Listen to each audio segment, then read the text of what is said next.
Support the Amigos podcast and keep the Amiga goodness flowing for just $1 a month. Visit our page at patreon.com/AmigosPodcast.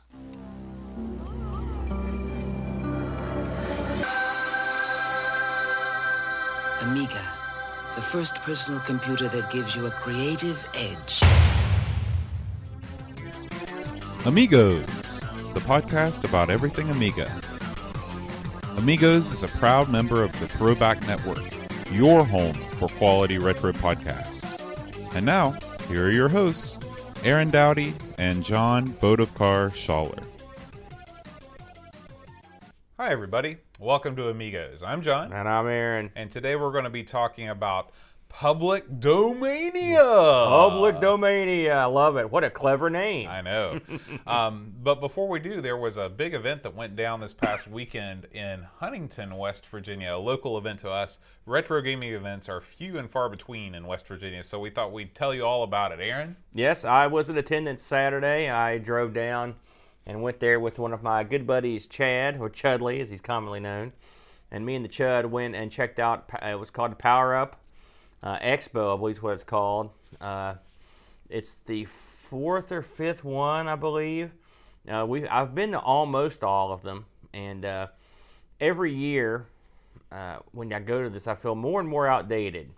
This is truly a hobby that is passing me by, I'm afraid, because every year there's less and less stuff that interests me, and more stuff that doesn't remotely doesn't feel retro to me. Although Power Up, to be fair, I don't know if it's fully built as just a retro. They've got, they're pretty loose on the standards there. But we went down. I think they're trying to fill the big Sandy Superstore arena with vendors of all kinds. That's right. And Roy, it seemed to me, I heard this was the biggest one yet, and it didn't seem as large as last year. Maybe it's just me. We came at a later time, so it wasn't as crowded, which was good. Once again, there was not one bit of any Commodore-related stuff in the entire joint. There were no C64s. There were no Amigas. This year, I saw no Atari computer stuff, save for the same Atari cartridges I see everywhere I go. Atari Basic, Pac-Man, like Defender. I see this everywhere, like Donkey Kong. I see them everywhere I go. That's the only cartridge. They always have Basic, always. Now, how much were those going for? Between $5 and $8. Okay. I've got all those, so needless to say. I've never played the Atari 8-bit version of Defender. I'd like to try that. I've got it. I'll let you borrow it. Yeah. Most of what was there was your Nintendo, Super Nintendo. There was a lot more. I wondered a couple years ago if CDs and DVDs would be as popular to buy and sell for retro gamers as cartridges were, because cartridges are a lot sturdier. Mm-hmm. Let's be honest. But there seemed to be this year it's been proven people are willing to pay for them. I saw tons and tons of them, and they were going for just as much as the carts were. The N64 is officially the darling console these days. Saw a lot of people, that had a lot of that stuff. Of course, the NES, Super NES, those are the Nintendo stuff's always the biggest. I did see some oddities. I can tell you the prices were they range from if they had a lot of old 2600 stuff, and it was almost always in little bins underneath the tables, mm-hmm. where people were selling it for $1 or $2. I saw no old Atari carts selling for any amount of money that I would associate with being ridiculous. So it's a good time to buy if you are aged, because the systems that you grew up with are now getting cheaper as the people with the most disposable income at the top of that bell curve are, into the N64. Well, the problem is I saw a couple 2600s there, including a guy that had a heavy sixer. I saw one there. But a lot of what's out there for the old Atari is just common stuff. Mm-hmm. Like, I did see some boxed Atari games that I saw a guy selling like Commando and couple other ones for the old, which is cool to have to see the box stuff. But again, this stuff was selling for peanuts, and I've got a pretty large collection of 2600 games.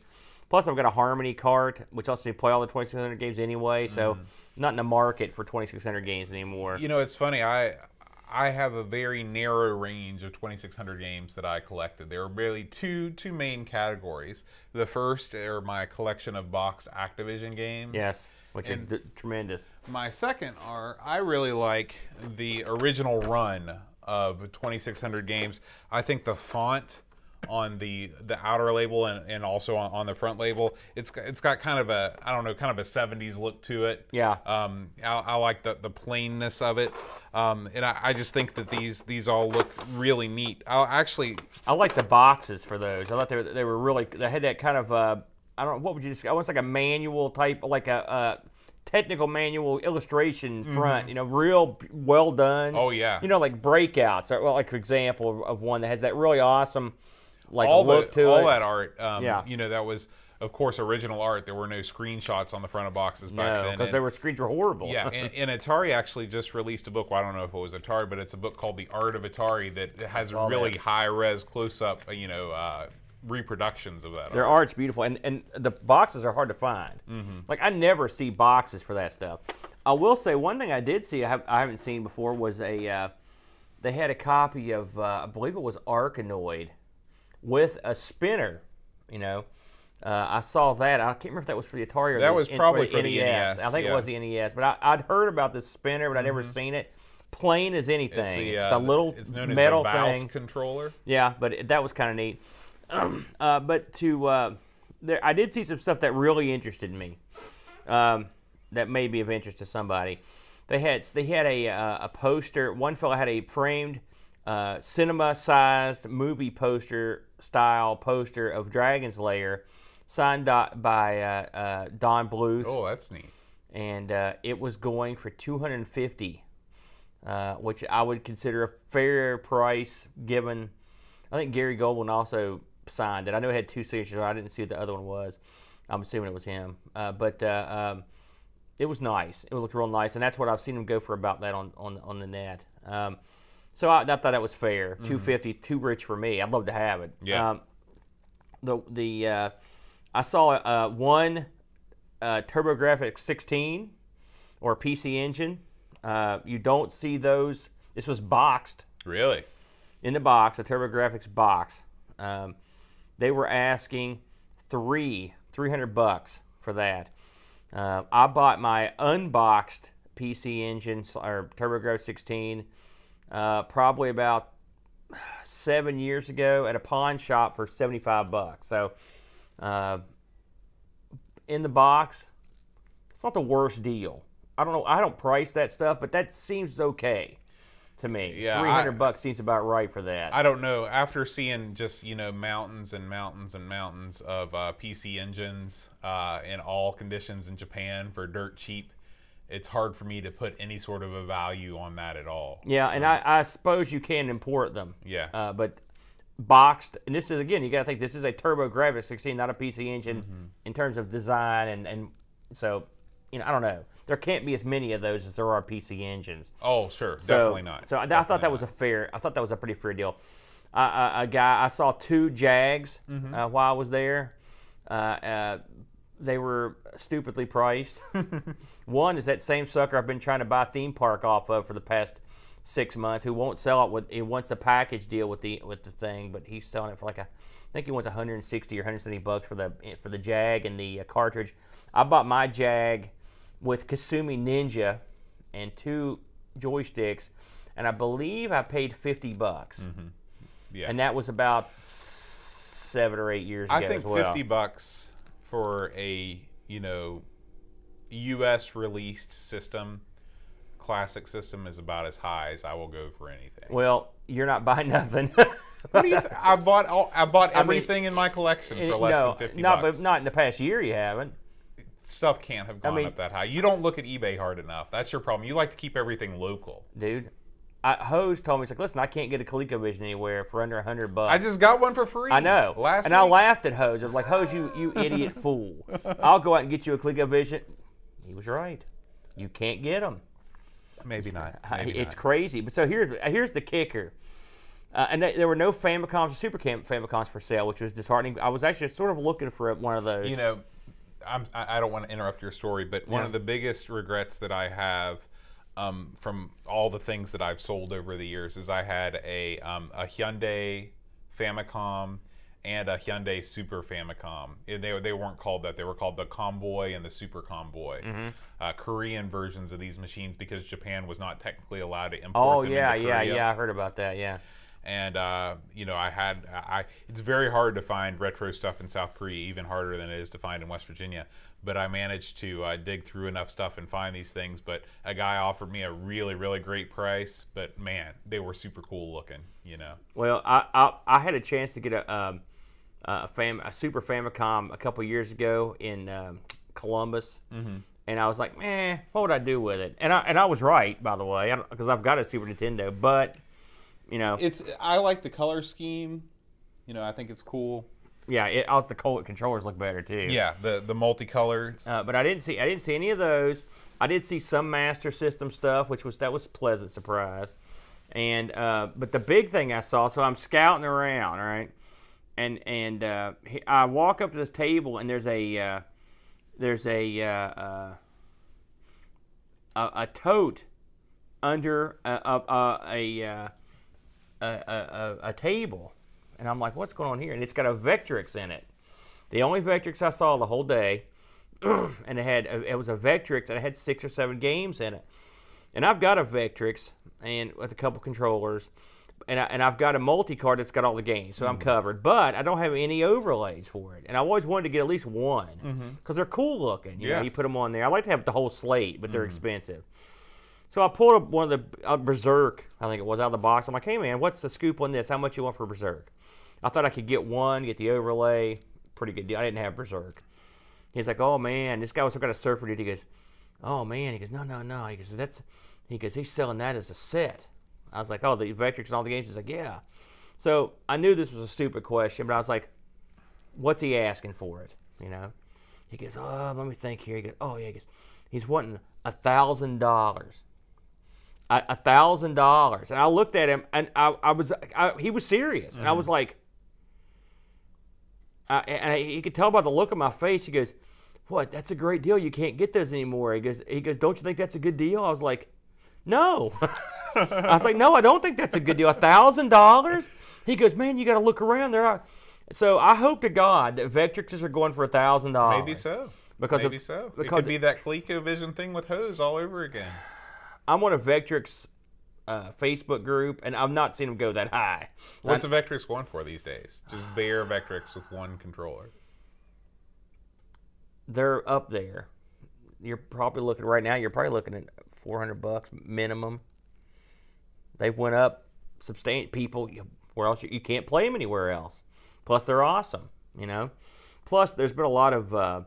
If you watch a lot of the online communities, retro, you know, your people that review the old games or have the big collections, the Vectrex is always one that gets spotlighted because it's so unusual and it's kind of rare. But $1,000 is ridiculous. And the games, it's not like the games were like any great shakes. It was like a football game, right? Clean sweep. It wasn't like a full boxed collection of the entire library. No, absolutely not. So that was the one that really threw me off. So overall, newsflash: at video game conventions, vendors overcharge. Yeah, you're right. It was only $5 to get in. It's a good deal.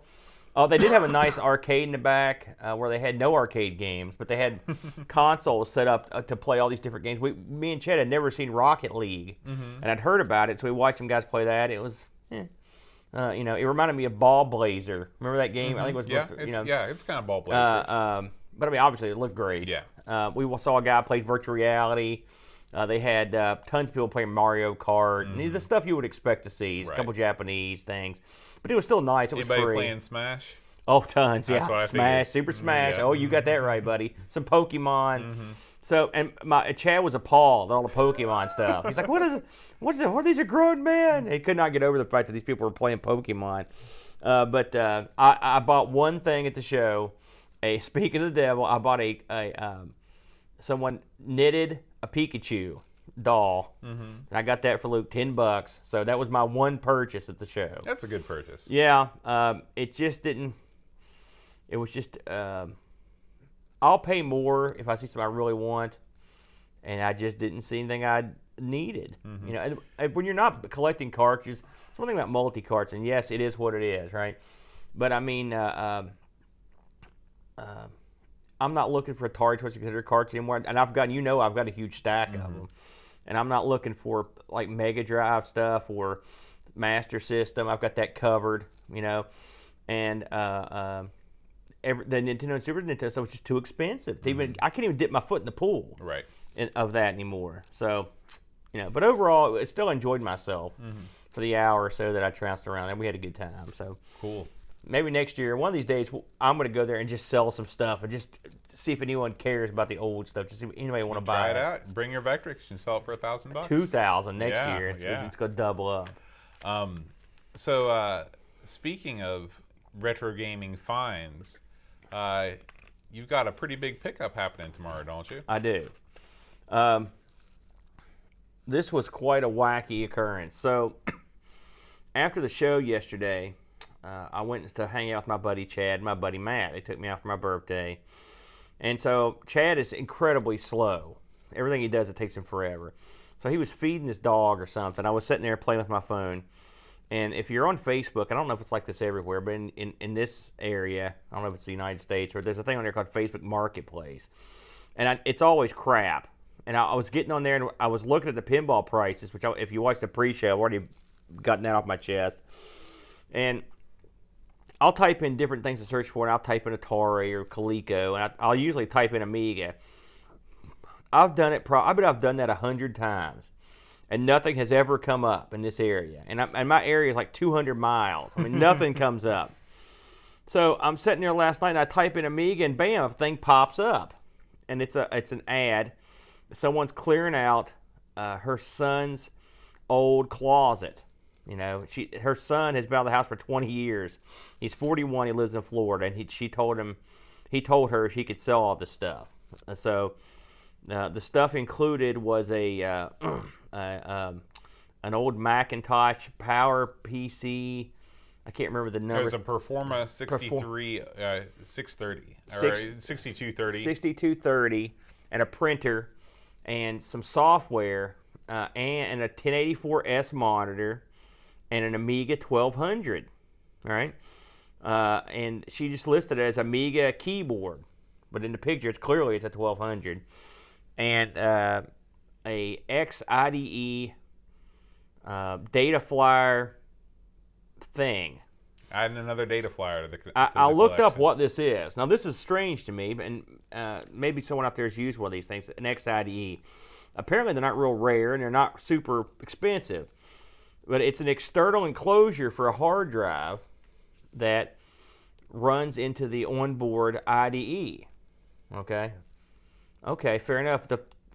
So what I guess what that means is it's got a long IDE cable that stretches out the side of your case into an external case. No big shakes. The thing that got me though is that it said it would work. It would work in conjunction with your existing drive. So I don't know if it's it lets you have two drives hooked up at once to the IDE. I don't know if that's the gimmick. I don't know what it is. I'm looking forward to finding out. Of course, there's no way to know if the Amiga is accelerated in any way or how much RAM it's got. There's a mouse involved. There's also some software, a bunch of software, and some steering wheels and a joystick. I looked at the software as best I could. It looked like there was some there were some Sega Saturn boxes. Again, who knows what's in it? Maybe nothing, you know. But anyway, I immediately messaged the lady, and this is a 2-hour drive, about 2 hours and 20-minute drive down that shaky turnpike road, and I ended up negotiating with her. And at first, I was going to try to get her to ship me the stuff, but with the monitor, it was just going to be a pain in the butt. So I'm going down to pick it up tomorrow with the family, and she wanted $300 for it. I talked her into $250, which I think is a pretty sterling price for a hopefully working Amiga 1200.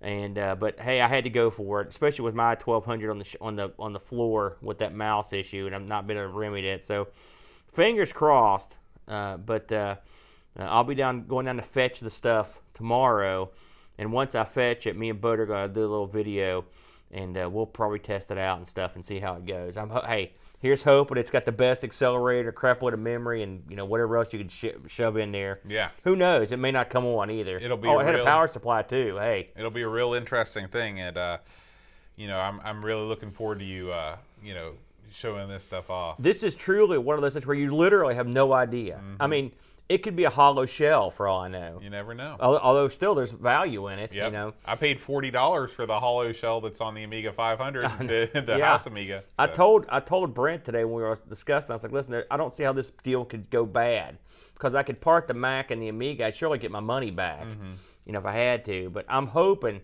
that this is a working 1200, which would let me put this one into play, take the old 1200 out of play that's got the problem, and then sell it or whatever. Yeah. It would be great. Worst case scenario, we could use it here because it works fine except for the mouse button. You don't really need it. We could get rid of the monstrosity that is the House 500 if we wanted to. True. So yeah. Stay tuned. It should be pretty interesting. All right. Well, I think it's time to jump right into the world of Amiga news.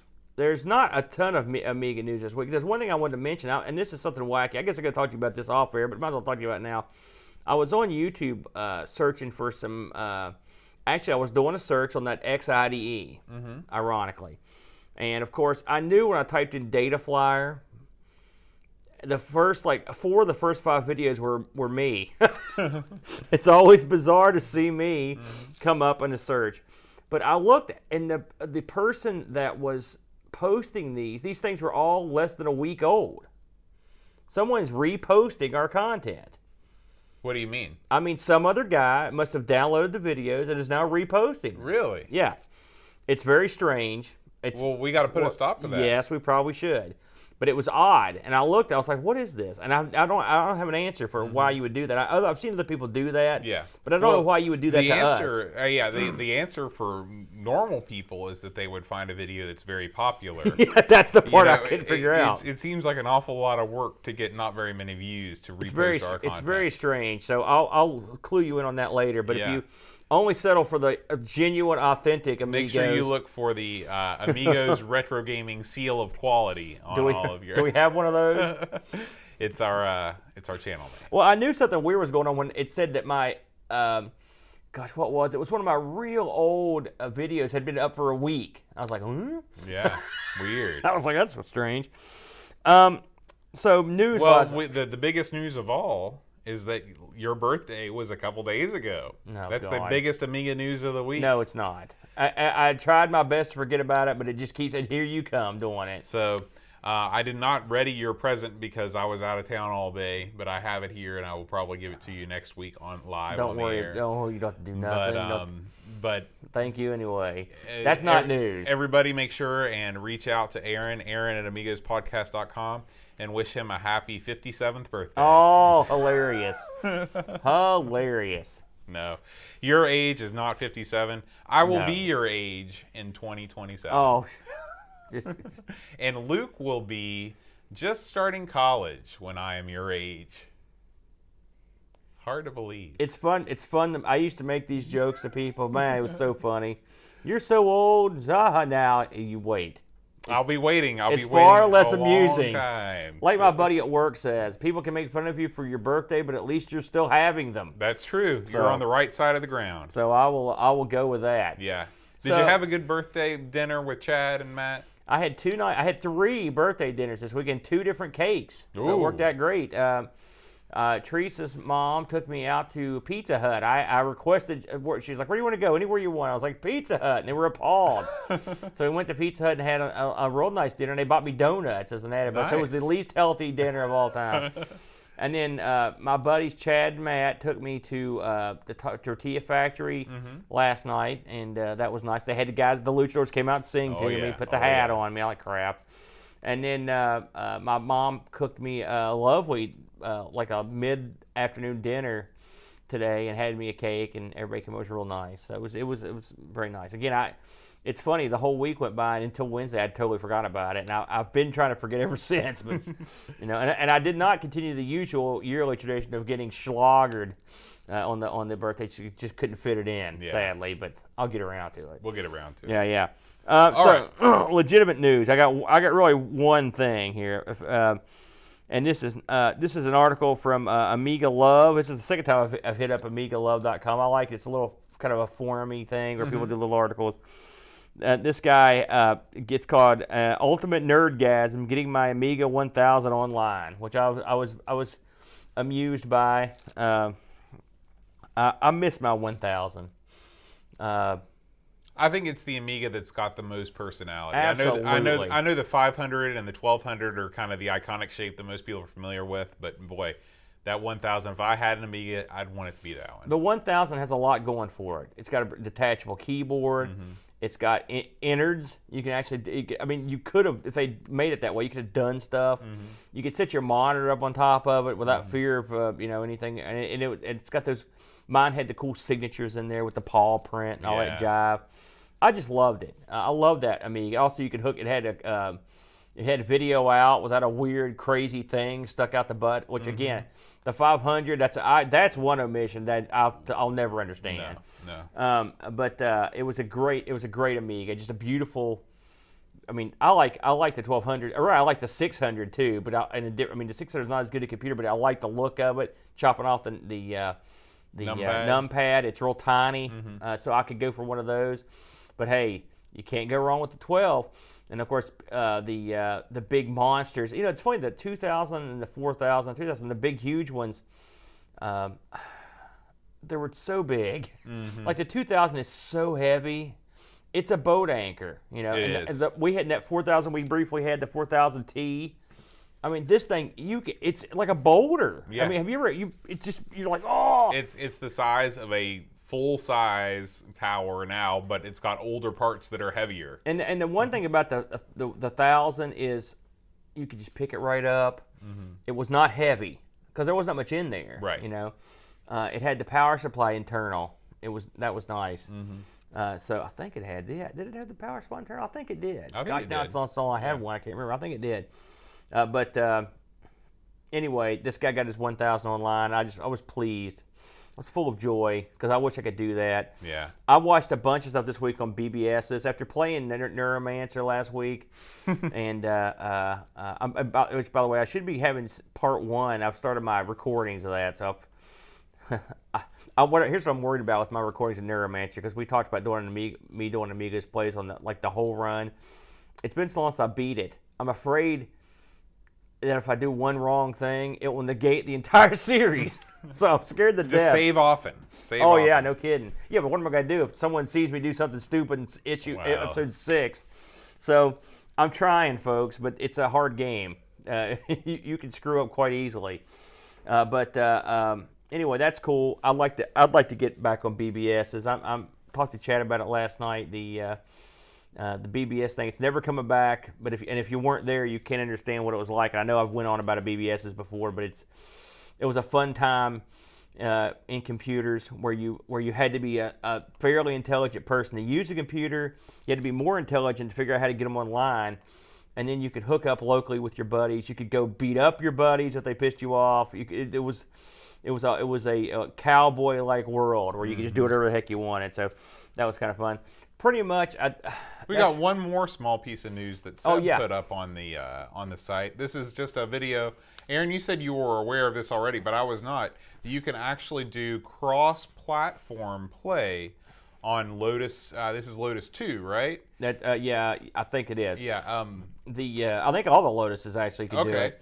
It might be just 2 and 3. But I saw some guys over in, I think, Poland hooked it up. I saw something on YouTube a couple years ago where some guys had done it. It doesn't take. It's built to do it. Mm-hmm. It'd be awesome. It'd be neat to have an ST. And we've talked about this before. One of these days, we're gonna have to try to track one down that looks eerily similar to watching it boot up like this. I've never seen them side by side. Mm-hmm. I'm kind of interested to see how it looks when it runs. Yeah, that's Lotus 2. Yeah, and so this is Modern Retro Gamer, I think is the name of the channel. Let's see. I didn't pop that up correctly. Just to give credit where credit is due. Yeah, modern vintage gamer, and he's done this a real good job. The photography, I'm a sucker for good photography, and he's done a great job. Everything looks real sharp and clear, and he explains it. Plus, there's throwback interviews with Sean Southern, who programmed one of my games that we're going to be talking about in Public Domain. Really? Yeah. No so kidding. Let me ask you a question. You may not know this, but if I'm not mistaken, wasn't the guy, if this is a West Virginia thing, a couple years ago we had a pipeline bust and it contaminated all the water in our capital city. Wasn't the guy that ran that name, wasn't his name Sean Southern? I know it was something Southern. Mean the British CEO that That's everyone right. vilified? That's right. That's him. It couldn't have been Sean It was Southern. something Southern, and I think it was Sean. I have to look that up. I don't know. I remember thinking, what a weird name for a British guy. Something Southern, but it was. I swear to God. Okay. I swear to God, but I'll kill you. What do you got? So site updates this week. The first thing I want to do is apologize because I mischaracterized Dreamcatch's database, Yes, and I was perpetually confused as you went into that report. I knew last it as week. I was saying it. I was flustered last week because we were having some problems with the stream, and I wasn't thinking clearly. And so I want to apologize to Dreamcatcher and to you, lovely audience. Dreamcatcher has created a database of Amiga chart placements, not scores. I think he is creating it, right? It's not created yet. I think that he's done a lot of work so far, and there is let's see, let me just pop this up here real quick. If you look the post here on the site, this is Living by Numbers, the Amiga Games chart database, and if you scroll down to the bottom of the thing here, he uses Zoho, which is a sort of online database. Well, it's not sort of, it's exactly what it is. Oh, I haven't even seen this stuff. And you can search for a game. So, for example, if you want to search for Cannon Fodder, you can see that in 1995 it was number 11 on the charts. And there's ways that you can break this down so you can see all of its chart placements from all the months he's gone through and done all that. And it's just a one more dimension, when you're researching about a game that you're interested in, that you can see where it was on the charts, not just the review scores. Of course, if you want review scores, Hall of Light already has all that covered. It's just a sidebar on this. And it's funny how things work. You typed in Cannon Fodder there. I accidentally bought Cannon Fodder 2 this week, a boxed copy. Really? I had this notion to decorate the arcade with some game boxes. Yeah. And so I'm so stupid sometimes, but I got online. I was looking at, I was like, man, these game boxes are expensive. I'm going to list the cheapest ones that are not crap. Mm-hmm. And Cannon Fodder 2 came up. I'm like, man, Cannon Fodder was good. I've never played the second one. Of course, I don't need any of the discs. But right, just the boxes. I thought it'd be kind of fun to have it. So I thought I'll put a starting bid in on it. And I think the shipping was like $7. And so, but anyway, I ended up getting it for 99 cents. Wow. Plus shipping. So it's like $8. But okay. I've got it coming. It's ironic that you would type the thing into Cannon Fodder. I wanted to ask you about this. How are you going to put these things on your wall? Are you going to flatten the boxes out and no. Nail them to the wall? No. I don't know yet. What I want to do is get one of those ledges, and like actually more than one. But I haven't found it. I'm very cheap, and so I'm going to do it myself. And that's something I'll do later. This is something that I've done, with my collections, and the cheapest way that I was able to do it is what you see before you. But unfortunately, it's hard to find ledges that are wide enough that they can accommodate the game without it falling over. But what I'm going to do is get boards about a third or less the size of those, and then put a little thing of molding across the front, like a little lip, and so the boxes can't come off, and just lean them up against the wall and then put them up there. Can't wait. It's going to be great. But, I mean, I'll get around to it. Yeah. So, and I don't know where I'm going to put it in there yet either. We got one more site update from Dreamcatcher. He has reviewed both the game and the film Masters of the Universe. Man, did you read this? Yes. This is classic Dreamcatcher here. It is. He did a great job of combining both the movie and the game in the way that only he can. I have a special place in my heart for this film because this was one of the very first movies I ever saw in the theater. You saw this in it? I've never seen it. Yeah, I saw this in the theater. This came out, I believe, in 1987. I was 6 years old, and it terrified me. Really? Yeah, because I was a little bit terrified. I was scared of many things as a child, and I was a little bit scared of the cartoon, but I enjoyed it. I watched it. They actually had a Masters of the Universe live show that came to the Charleston Civic Center. Yeah. And I went to that. It was kind of like a Sesame Street Live type thing. And so my dad took me to this movie, and I still remember going there and seeing. They come back. It's like Star Trek 4, where there's like an interdimensional thing, and they come back to present day. But the Skeletor just looks weird. He looks like he's melting. Yeah, just constantly melting throughout. A little bit of a Star Wars influence in that particular shot. It's just standing in front of a metal with a red background shooting lasers out of his cloaked hand. So this might be a good movie to. Mock. To mock. I wanted to ask you about this, and I'll go ahead and throw it out here now.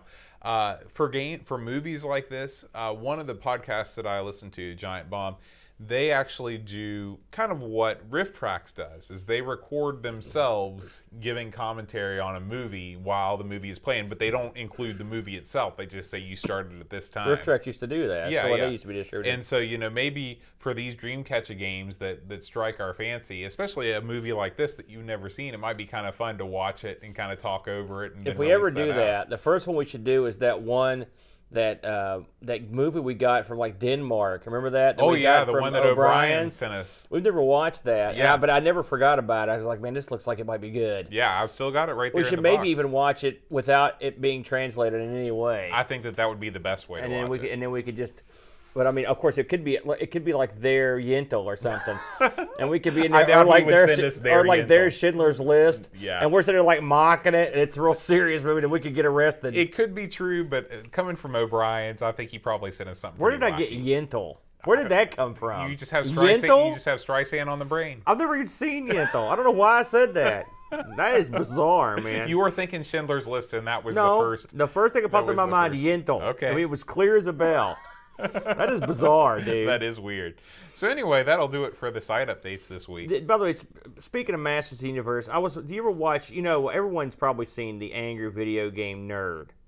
I'm sure you've at least seen some of it. I've watched almost all of his stuff. Yeah. And I like his older stuff better, but it doesn't matter. I like some of his stuff. Some of his mockery pisses me off. But his channel, Cinemassacre, mm-hmm. They do game reviews and stuff, right? Well, he's got an empire. Yeah. This week, his lackey or his buddy or whoever this guy is. NES Punk? No. This is another guy. But anyway, he played this game, and it was a Masters of the Universe game. Mm-hmm. Have you seen this game? I think it's made on the Beats of Rage engine, but this thing's off the charts. It's the most awesome. So this is like a new game? Well, I guess again, if it's made on the Beats of Rage engine, it's. If you see this, I watched him play it, and I couldn't freaking believe what I was seeing. I was like, "What is this?" He played. It went on for like an hour and a half. I mean, it's huge. Now it's in the same vein as the Beats of Rage. You're going to see a lot of the same guys or whatever. It's like a tease, but I mean, they do a good job varying the levels. And there was this one you could pick which level you went to. And there was a zillion levels to go to, and there was this one dot that kept appearing and disappearing, and he managed to get to it in time and clicked it. And all of a sudden, He-Man shows up in this weird void, and who shows up but Lion-O? And you got to fight him. Wow. It's like a crossover. Yeah. This thing looked awesome. Okay. So if I can find out what the hell this was, I'll put a link up. Yeah. I mean, it's Amiga related. Well, I mean, I guess you could play Beats of Rage on some of the Amigas. We've covered that a couple. We talked about that on the news. But I mean, not on you had to have a real jacked up vampire laden Amiga. But this looked awesome. I couldn't believe how good it looked. I mean, it was cartoon level graphics. Plus, you could play as He-Man. You could play as that Panther. Remember the Panther? Oh, yeah, Panthera. And you could also play as, like, Evil Lyn. You could play as Skeletor. Like, there were, like, 6 or 7 guys you could choose from. Orko? Yes, you could play as Orko, the worst character of all time. You could be him too. So I mean, I was pretty impressed. So, and it just happened to be that I saw this article, and I literally was like the same day. I'm like, what's happening? It's like a universal thing that just would show up. Weird. But yeah, Dreamcatcher uses his usual insane level of investigation on this. And by the way, Dolph Lundgren, who played He-Man. I don't know what. Is this I'm guessing this was after he'd played Ivan Drago in the Rocky movie. Yeah, I think that this is it would have been pretty close. Pretty close. I think Rocky IV and Master of the Universe both late 80s. This was a bad career move. And his so. girlfriend, who was his girlfriend in the movie, what was her name? Bridget Nielsen. All right. She went on to do Red Sonja, if you ever saw that, which is a hack and slash Conan movie that Conan's in but unnamed because they get a license to use him. And also not good. So they didn't do well. They didn't bounce off those movies very well. And poor Lundgren he was the Punisher. He was a bunch of crap. But I hear he's going to be in the new in the new Creed movie, so that might be good. Yeah. So I like Dolph. He's not a bad guy. He's got a great name, Dolph Lundgren. Yeah, he's like a rocket scientist or something. Really? Yeah, he's got a ridiculous degree, and he's like a doctorate in something awesome. That's crazy. I couldn't believe like it. Brian May and his or name's something. Dolph. Here Yeah. comes Dolph, the big muscle head. Oh, he's a genius. Right. He's a smart guy. Cool. Maybe we can get him on the show. You think he's Maybe 10 years ago, I think we might have a shot at it. You think he's now he's going to be a big star again. That's true. He was in the Expendables, one of the Expendables movies as well. Oh. So I mean, it's not like he's we just gonna randomly get stars to come on and talk about nothing. What's your experience with the Amiga, Dolph? It's like You never know. You might be a big fan. Dreamcatcher, maybe you could reach out to him. Dreamcatcher. We need Dolph Lundgren on the show for no reason. God, you are full of it tonight, Boat. It's time, Aaron. It's time to talk about our Is it time for Public Domania? Public Domaination. No. The real name of the We're show. not calling it that. That's the worst. Where did you? It's the best. No, it's not.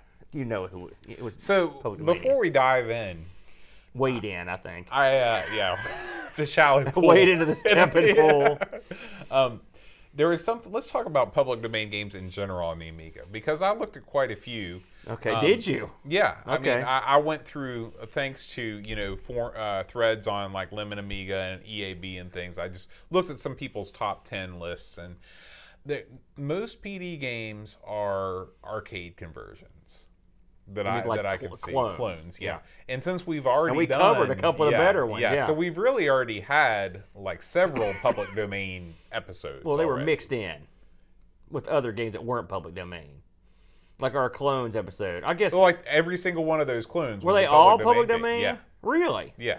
Well, okay, there you go. So That was public domaination. yeah, that's true. And so, but I just thought it was interesting. And in your experience on other systems, did you find that to be the case too? Because I didn't come from a PC background, so I don't know much about the You whole mean when you PDC. say other assistants, you mean like on the Coco? Yeah, or on the something? Coco or Well, PC. no, because the public domain scene. I mean, there were tons and tons of arcade clones. That's why I asked if you were sure those were public domain, because on the Amiga there were public domain. You had to pay for them.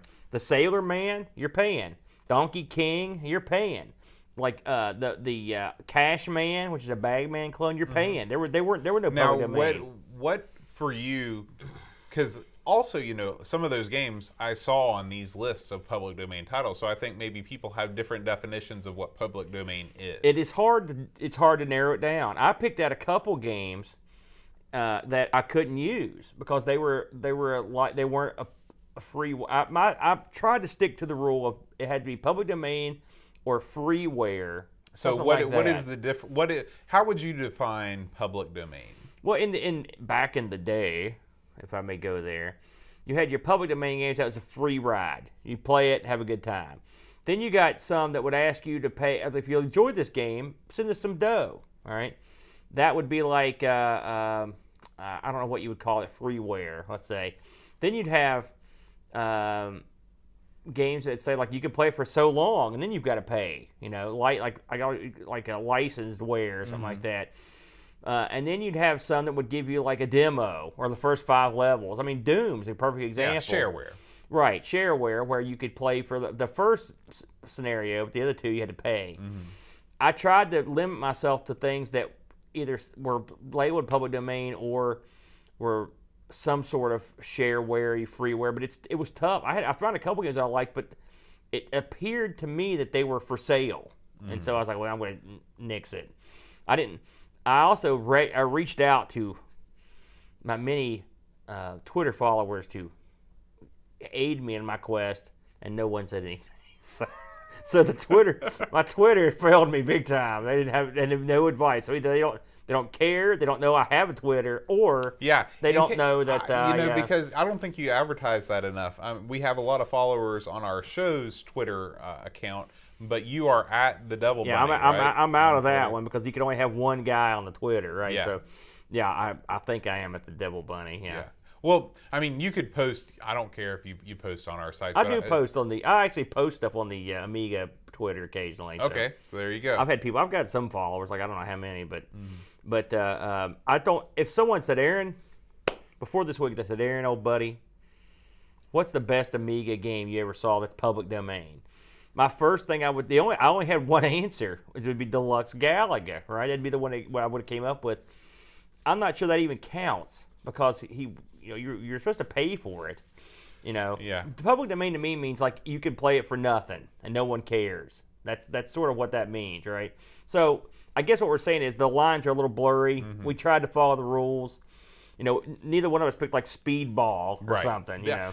To me, public domain encompasses shareware, freeware, all those. To me, public domain is like you get this thing and you have not paid anything for this thing in advance. Right. But you can write your own definition. Now I will say this before we delve into the games. When I was living in Lexington in the 90s, the mid to late 90s, there were shops that would sell public domain games on disc, and they were making money. Mm-hmm. Public domain was a big deal. Oh yeah, I remember in Antic Magazine you could buy discs full of 20 public domain games for $10 or something like that. And then the Amiga had. I was a member of a thing called the Software of the Month Club for the Amiga. Man, I sold the entire. I had the whole collection. I sold them. Wow. I made good money too at the time, but I mean, I kind of wish I'd kept them. But I mean, then there was a Fred Fish. I think the discs was a big thing on the Amiga. So there was a lot of public domain software out there. And so as I mocked public domain games a minute ago, there were probably a ton of awesome ones that I don't know about.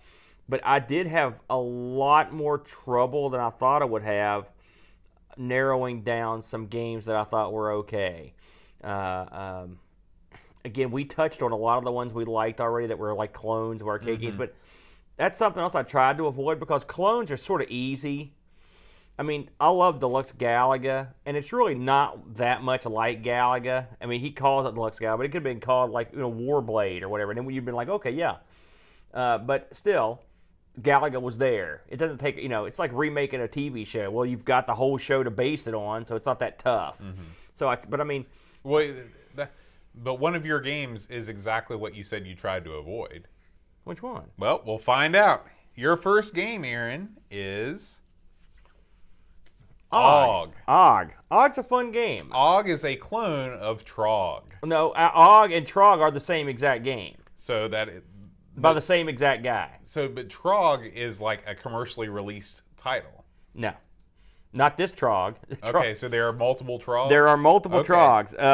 So, believe it or not, I was able to research this a little bit. So, let's talk about Og, or Trog. This was released in 95, and it was on one disc. I know, stunning.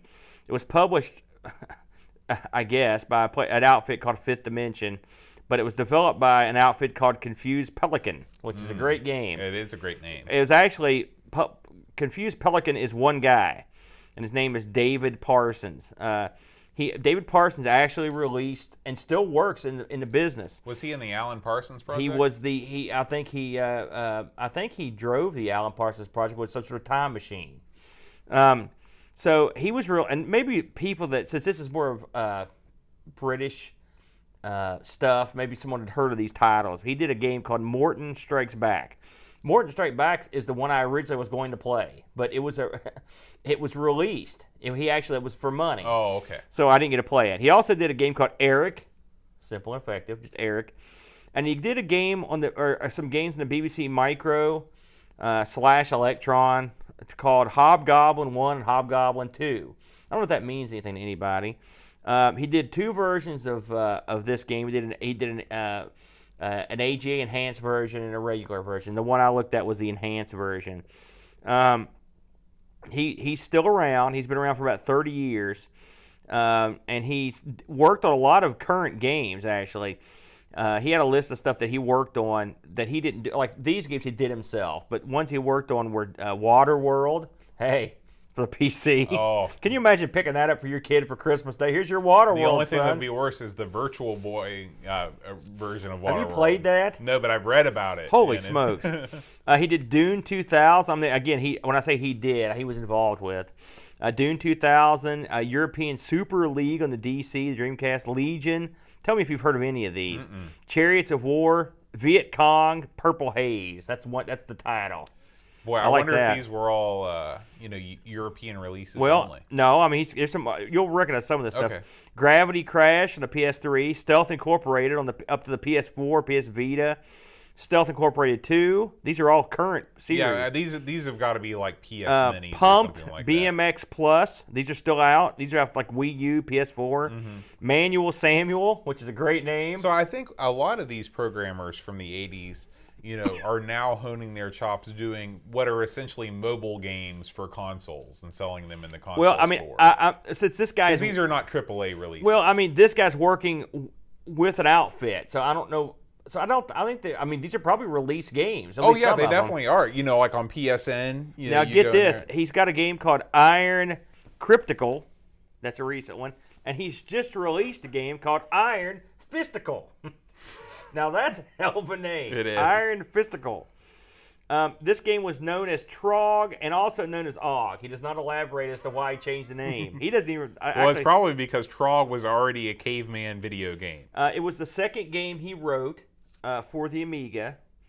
It was a sideways scrolling game in the style of Wonder Boy, right?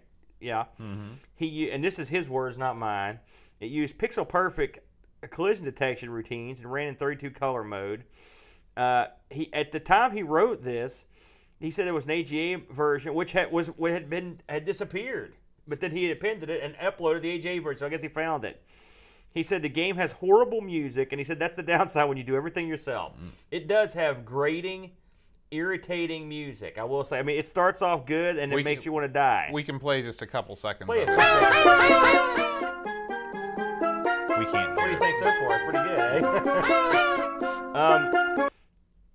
This game is also freely available to download off of his site, which is still up and active. Did he give a reason why he wrote this free game? He did not. He did not give any. I'm reading everything I found about this game. So what is OG/Trog? Well, we've covered in our continuing effort to cover all caveman-related games. How have we not done Chuck Rock yet? We're going to get Chuck. I know. But that you're a caveman. I mean, I don't know what kind of backstory this has got. You're a caveman in a caveman land, and you're running around. It does have, the reason I picked this particular game that struck me is because it looked good. It looked playable, which it is. Mm-hmm. It looked colorful. It looked professional, and it looked fun. And it had a lot of different play styles in it. It was sort of like a little bit of your Mario, a little bit of your Sonic. It had some elements of like that reminded me of sort of Looks a lot like BC Kid to me. Well, it's not on that level, but I mean, it's got like those. Well, is it on the level of Mario and Sonic? Those logs. I'm saying it reminded me of. I didn't say it was as good. Like for example, here where you could ride a dinosaur, you get your sort of a Yoshi thing, yeah. When you start this game, you have no weapon. It kind of reminds me more of anything else of Adventure Island. Yeah, yes, absolutely. It's fun. It's about you can beat the whole game in about 10 minutes. Okay, so if you're good at it. I'm not good at it and can't do that. You pick up items, but it's not done to excess. You can pick up an axe and you have a weapon that you can throw, which makes the game a lot easier. Now, the downside of this game is it's real tough. Mm-hmm. And for me, it was anyway. And you have a checkpoint that you have to get to, and if you don't get to the checkpoint, then you have to start the whole level over, which is brutal. Oh wow. But I will say it's a solid game. I mean, there are plenty of games that we've looked at that weren't this good, in my opinion. That were commercially released. Yeah, absolutely. Yeah. I mean, like, this had potential. I think this guy had a lot of potential, actually. I looked at his other game, Morton Strikes Back, and it was also looked nice. It wasn't as attractive as this because he wrote it. What he wrote on this site is he wanted to have like really smooth parallax scrolling, so he did it in a real low color mode, and it's weird looking. But I mean, it's still good. It's let's say it's stylized. Right. This is a pretty straightforward effort, though. The moving around the rocks reminds me sort of like Jungle Hunt. Remember the scenes in that where you have to kind of go under the rocks sometimes. But this game is sort of unforgiving. But it's fun. It's got all the elements that you would look for in a game like this. It's got a kind of a boss fight. There's not like a ton of personality, but hey, I still like it more than the time traveling caveman. This guy makes he's got more personality than Sid Vicious or whatever. Kid Vicious. That guy was lame. Yeah. This guy looks like you could get into him a little bit. He's not. He's got a little Groucho marks in him. Yeah, I will say in Morton Strikes Back, one thing I liked it now is when you get near the edge, it does the bit where it goes like whoa, whoa, whoa. But in this, they really don't get that sort of thing. So Roy, I recommend this and Morton Strikes Back. They're both pretty fun. I don't think he made a ton of money. Do you think that he learned? This was sort of like a proof of concept. I wonder if that's a picture of him. Might be. I love it. Do you think that he took what he learned from doing this and put it into Morton Strikes Back? I mean, are they similar games in that respect? This one's a lot prettier, but I'd say Morton Strikes Back reminds me a little more of, like I say, a Super Frog, and this reminds me more, like you said, of like an Adventure Island. Yeah. But clearly he was a good hand, and again, he's working in the business right now, so that tells you something right there. But I mean, this is sort of a it's bigger than a demo. It's smaller than what I would consider like a full size game. Right. But I mean, it's more like a budget title, which obviously wasn't released for any money, so it's a no budget title. But it's worth looking at. It's fun. I don't know how much love it's gotten. I can't. This is one of the funny things about this episode. It's like we really didn't have any boundaries except there has to be public domain. And so I don't know if we picked things that were actually very popular or not. They could be extremely popular. Everyone could be playing ARG. I don't know. So, yeah. But I enjoyed it. So that's the one I stuck up for my first game. Cool. Well, and we should mention we haven't looked at each other's games, and so if you watch, this is one Amigos plays. That's probably going to be interesting because we're going to get to play each other's games and see if they're any good. Yeah. My game, I kind of went the opposite. You didn't go for clones. I went for a clone. This is MF Tanks. I've heard of this. Was this requested on the Amigathon? I don't know. I think it was, wasn't it? I don't know. But I like Battlezone a whole lot. I'm a fan. And I was shocked at how good this was. I was also shocked that there was no footage of this on YouTube, or there might have been like a 1-minute clip. So I actually recorded some footage and put it up on our YouTube channel with no commentary, just me playing the game, just to have that archived. This game is done by Magnetic Fields, who are they've done a ton of games, but the Lotus series. What was the other Magnetic Fields game that we did just a couple weeks ago? We just did one. What was it was that? Kid Vicious. Sorry, guys. Yeah, so stay away from that one. But this is Sean Southern, who we just saw on the video that we just watched from Lotus 2. And he programmed this, but for whatever reason, this was released in the public domain. It was never sold. Maybe it was because it was too much like Battlezone. They might have run into some copyright problems. This plays very well. This is a mouse control game. You move your mouse forward to start yourself moving forward, and it's very inertia based.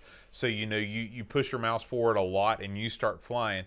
And that's really my main, I don't know if it's a complaint, but it just changes the way the game works, because in Battlezone, the tanks move like tanks. In this game, the tanks move like rockets. You can really fly around your environment, and the tanks are flying around too. The enemy tanks. Are they? That's all I was going to wonder. They're really moving quickly. You notice that that tank was rolling at you. Mm-hmm.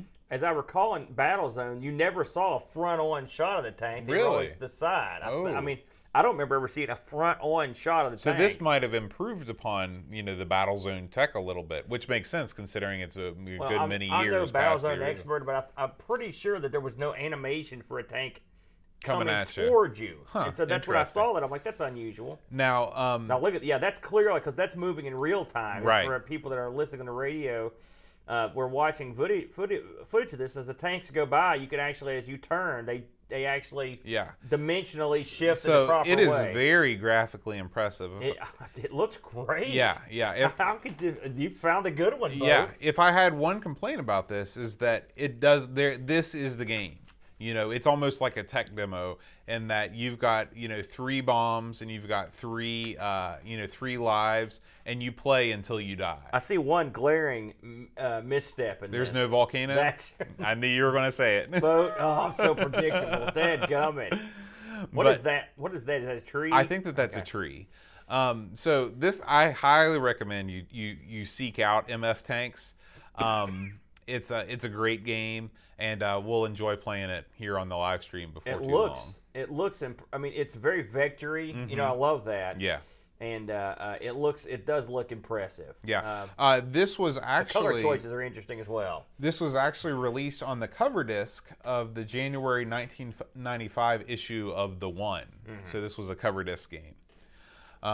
So yeah, that was my first game, and now we move on to Aaron's second game, Super Obliteration. Now this one, again, this is one I was trying like gangbusters to find something that looked interesting, and the name of this, I was like, man, you've got obliteration. That's pretty good. I always want to call it Super Obliterator, but it's not. Yeah, but I mean, if you've got some big time obliteration when it's super. Yeah. And so lo and behold, here it is. So.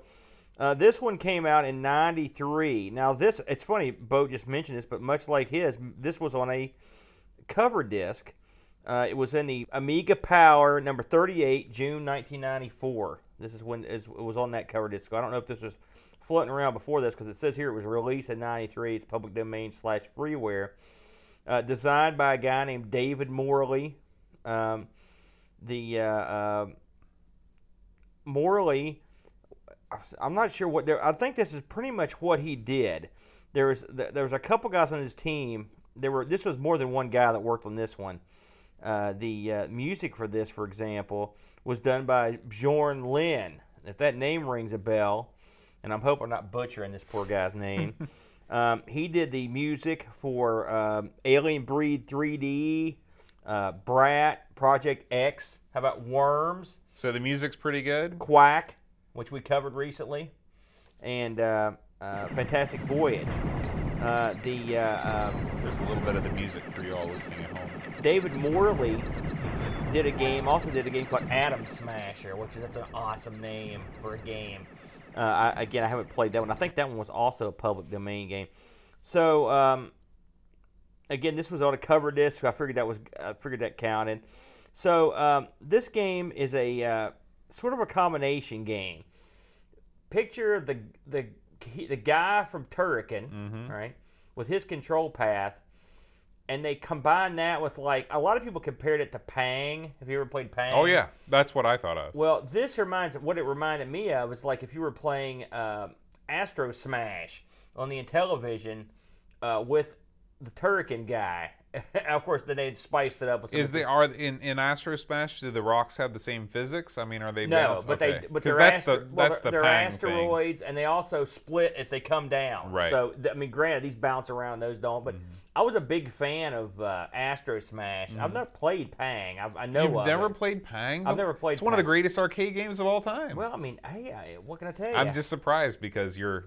Well, but I kind of like this. Now, let me start off by saying this is much like Turrican, right? Which duh.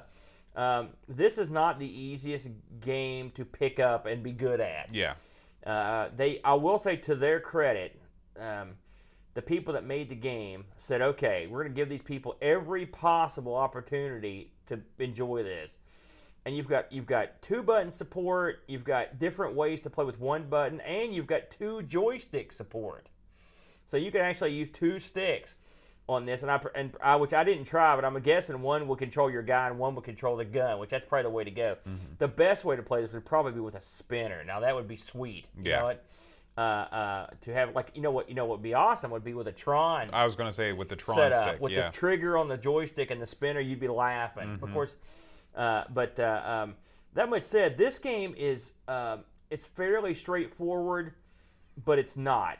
Basically, asteroids are falling from the top of the screen. They're not falling. They're sort of say 4 or 5 will appear. They bounce around the screen, and you're the turrican guy. You're at the bottom of the screen with your turrican gun, and you can move the gun independently of where way your guy's facing and the way your guy's moving. So you've got independent gun action, and all you have to do is shoot all the rocks. Simple game. Now the difference is you're going to be the rocks bounce around, and plus you're going to be collecting items that the rocks drop. You're going to collect diamonds and some other little power-ups and whatnot. They spice up the gameplay in several different ways. You'll have various things will come out of the asteroids that can hurt you. They have these little pods that will come around. I'm not going to lie to you. I didn't get far enough into this game to see everything that it had. I know it's got 30 levels, and I know it was quite popular amongst the cover disc games or the PD games. This one, if you'll recall, I can't remember exactly when we covered it, but it was several months ago when they released one of those Turrican all-in-one CDs for the CD32. This was on there. Oh, it makes sense. In the Turrican anthology. Guy. Oh, really? I guess. I mean, let's face facts. It's not really a Turrican game, but it's got the Turrican guy. It's so well done. I wonder why they didn't just design their own sprite. So if they wanted to release this, they wouldn't have to worry. They may have been. I don't know. And all the things I looked. For OG, I found some good background on this. I really could not find. I couldn't find anything on the fella that did it. I couldn't find anything on the reception. I couldn't find. I read the article. I read the magazine where they released the game to see if I could glean anything. They didn't. They just said, "Here it is. Here's how it works." They didn't really go into any backstory or anything in terms of why it exists or who made it. For why they did it. But I mean, it's a very polished game. Again, this is a game that could easily have been a released game. This one could have easily been a released game. Like I said, there's 30 levels of it. They're also. This is how popular it is. I mean, this will tell you something. Somebody did a port of this to the PC, and what they did was they took. Allegedly, it's got one thing going for it that this doesn't, and that is. The sprite they use for Turrican, the guy, is actually lifted from a better version of him from the Super NES version. So the PC version has a better looking Turrican guy in it. Does the Turrican guy have a name? I can't remember. We did Turrican so far back. I can't remember. The game. I don't know if Super Turrican on the PC was ever, or Super Obliterator, I should say, was ever fully finished for the PC. I couldn't find any. I read about people talking about the beta, but I didn't see the beta, and I don't know if if it was ever done. So, but like I said, there are 30 levels. I found out after the fact that there are also some cheats that can help you, which we may use those later. Because as I watch these levels come by that I haven't seen, they're pretty insane. I'm like, we'll never get anywhere on these. And the gravity action is an added bonus, which I never got far enough to see that kind of crazy stuff. But overall, I thought it was a fun game. When I loaded this up, I knew right away. I was like, "This is a winner." I mean, you could just tell. Yeah. And I will say and I'm sure you had this too. I played a lot of games that were not winners. Right. They were losers. Yeah. Losers. So with these two games, I can safely say these are the two best public domain games that I've ever seen that aren't the ones we've already covered. Well, so that's Super Obliteration.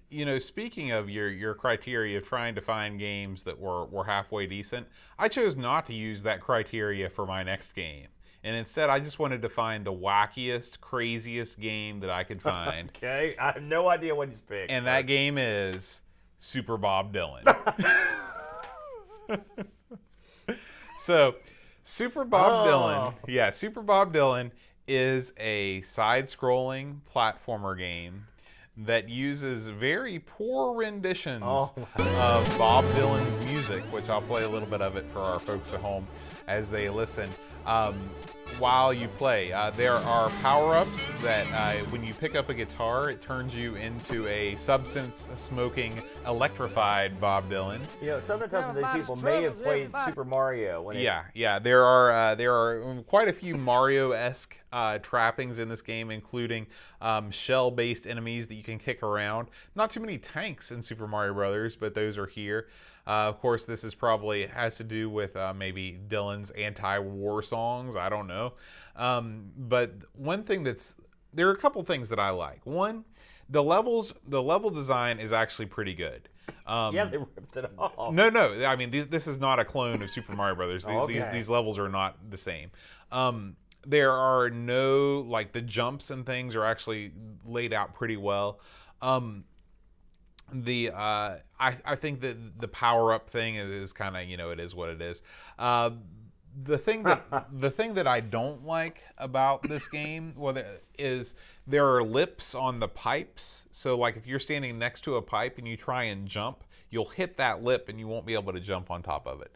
Another thing, of course, that I hate is up for jump, but there's nothing you can do about that. I remapped my controls and had a lot better time. You can pick up different orchestral instruments. There's actually a thing that looks like a 6502 computer chip, or you can pick up a keyboard, and that allows you to shoot a projectile, a music note. I played this game probably more than I should have for what it is. It's definitely not a beautiful game by any stretch of the imagination, but there are, a variety of different enemies. This is sort of like what I picture, platforming games on the PC, like shareware platform games. A lot of crap like this, basically. But I don't know. I thought it was neat, just because it's a game about Bob Dylan, and that's weird. It's not something that you normally see, and it's not terrible. Super Bob Dylan.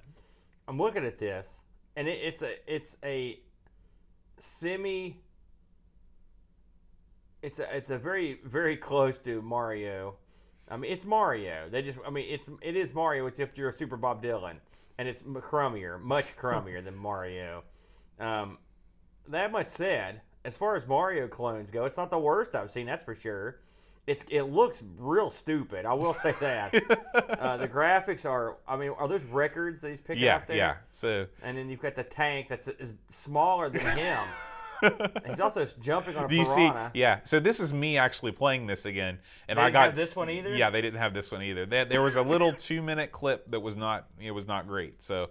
This is the only long play footage of Super Bob Dylan We're on the adding to internet. the community this week. That's You've right. added 2 crazy games. It looks. The backgrounds. The thing is, the backgrounds are sort of. That's parallaxing, sort of, isn't it? I don't think so. I think that the background is just, it's a tiled background that repeats. There's nothing. I like the fact that when you get to the flag, it only goes halfway up. Wow. Now, I'm looking at these names. The levels have names. Yeah, so the levels are all named for Bob Dylan songs. I couldn't read And that. It's too quick. Oh, Look at this. This is in a city. there's a city level. So like I said, there's some variation here. And how long do you know how many levels there are or anything? I think that there are 6. I think I remember reading that somewhere. There was a very small review of this somewhere I saw online. Yeah. 'Cause none of mine had reviews. Well, it wasn't a magazine review. It was some guy talking. I think it was actually it was the guy. Amiga? No, it was the guy that uploaded the small clip on YouTube, I think. I see. But, again, there are things that I can commend about this game. Like, one, the length of the levels. You can actually complete the first level, I think that, the everything is definitely hand-drawn. But I had fun playing it. I didn't Part feel of me frustrated. wants to play this. Well, I don't. I hope so, because you are going to play that very soon. It's not attractive. But look, you almost got it all the way up, and it's obviously it's a it's I guess, let's homage to Mario, but Yeah. Now there is a when you go into the sewer levels, there's it may be a Bob Dylan song, but it sounds like a very slow, depressing rendition of the theme to Gilligan's Island. So we'll get to experience that in a little bit. Oh, boy. Too. But every game's got a B, by the way. Then here's another one. I also like the fact that you can just jump on the fish yeah, well, you can do that in Super Mario 2 also. on the way up and down. Yeah. Really? Yeah.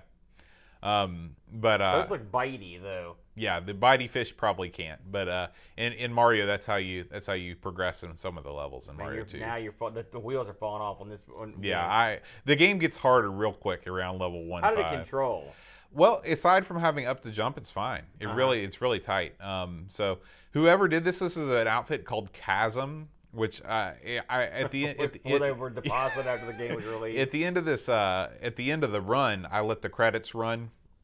And there's a whole bunch of messages that are not. It reads kind of like a crack screen. How they're the best and everybody else is lame, and your normal shtick. But I think for being a small group effort, this is not a bad thing. I have to say, given the name and the fact that it looks so sort of crummy, it does look like there's a game there. Yeah, it is old like PC looking in a way. Mm-hmm. The way it looks like somebody did the backgrounds with paint. Yeah, you know, for example. And I'm guessing that maybe after you complete a certain amount of time, I think there is a boss level, and you actually get a different album cover for like the different levels or different worlds. So I bet even back in those days, like even on the Amiga, having a digitized Bob Dylan cover, it's like, oh, look at that. Yeah, and I'm assuming there's some digitized sound in there. Oh, no. Yeah, so I did reach the end of the game, and also Amiga Forever threw up that red bar for some reason that continues. But you can see that it's got that sort of font that was prevalent on Amiga demos and things, that sort of handwritten thing. And but you can check out the full play. We just watched the full playthrough right here. That is wacky. That's a wacky looking game, folks. Yeah.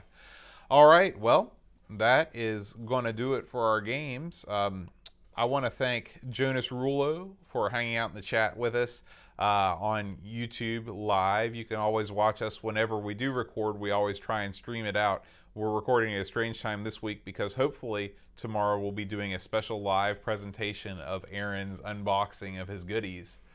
And so look forward to that. Of course, you won't even see this until after that. So probably, I don't know if we'll be live tomorrow. Depends on how it goes. Yeah, we'll see how it goes. We'll see how it goes. But anyway, Jonas doesn't sleep, does he? Well, he's in Hawaii, so it's like 4 in the that's afternoon right. here. I keep forgetting that. Oh, what a lucky man. So I'll have to get out there sometime. But he wishes you a happy birthday. Thank you. And he says it's definitely Astro Smash like. So See, he agrees. By the way, of He the 4 agrees. games, did you think one was a clear winner? Probably on the whole, just from a performance standpoint, I think probably MF Tanks is probably the best looking game. I have to play that one. But I'm looking forward to playing your Super Obliteration. I'm looking forward to doing 2 joysticks and me moving while you shoot, or vice versa. Now that would be fun. Yeah, I think. yeah. We need. It takes 2 of us to equal 1 normal player. It takes 2, baby. It takes 2. So I also want to thank all of our fine Patreon supporters. If you'd like to support Amigos, you can head on over to patreon.com/Amigos podcast, and we have one new one this week, Christopher Hassall. So yes. I'd like to thank you, Chris. Welcome, Chris. And in addition, we'd like to thank the following people, including some people that I inadvertently had left off the list. So yeah, and there were some people that have not been contributors for a very long time that have been on the list. So it's been updated. I did a major update of the list this week. So I'm going to read them and nice and slow. Well, not too slow. Let's see who fell off and who came on. That's right. Christopher Hassall, Ravi Abbott, Chris Folds, putting him up towards the front. Dream Ketcha, Laurent Giroux, Graham Vebke, Brent Dowdy, Lane Denson, Adam Battersby, O'Brien's Retro and Vintage, Gary Hucker, C. Brian Jones, Paul Harrington, Duncan Stiles, Alan Kebab, Anthony Jarvis, Tapes from the Crypt, Josh Nan, Will Williams, Adam Bradley, Neil Mansell, Jonas Rulo, THT, Eric Nelson, Kim Tommy Humbertstad, Daniel Bingston, Brutal Barracuda, Darren Coles, Jason Warrens, Pixels at Dawn, and Kjolbjorn Barman. It does seem like a different list. Yeah. So there was a lot of shake up there. There was a little bit, but mostly Maybe it's the reordering you're of hearing it. them in a different Yeah, order. because I've gotten used to the Yeah. way you did it. Oh yeah, I think I can still like Will Williams, Gary Hucker. I mean, like I still remember Yeah. the old order. That's crazy. But it's time for the new order, the new world The order. new- It's taking over. So Aaron, next week we're gonna pick a game. We're gonna play a game that I have chosen. Ooh. Okay. Okay. This is a game I think you're really going to enjoy. It is a platform puzzle game called Fury of the Furries. Oh, you mentioned this to me a couple weeks ago, so yes, I do want to give this a shot. Yeah, so we'll do that, and we'll be back next week with a whole new show. Don't forget to check out our YouTube channel, subscribe if you haven't already. We've got new content going up literally every day. Yes, Amiga Thought has taken care of us for many a moon. Yeah, and I think that there's going to be more to come. I know I started doing I'm going to start doing some more C64 stuff on the YouTube channel. Now that I have the C64 Forever package. It's funny you should mention that because I was thinking about buying that because I've firmly settled in. I know this seems like a pitch every week, but I've firmly settled into the Amiga Forever. That's my go-to thing until I get this new Amiga, that is. But if the C64 version is exactly the same, you can meld them right in there.